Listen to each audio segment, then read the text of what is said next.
Hello, I am Dr. Diana Ramirez. Today I'm bringing you some recommendation and obligation we should follow for your health.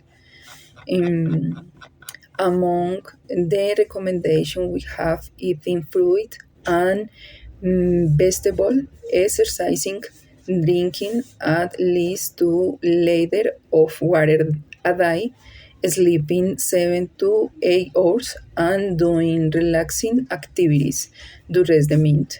Some of the obligations include visiting the doctor regularly, no consuming alcohol, not smoking, keeping vaccination due day, washing your hands, maintaining and balanced diet, and taking only medication prescribed by a doctor.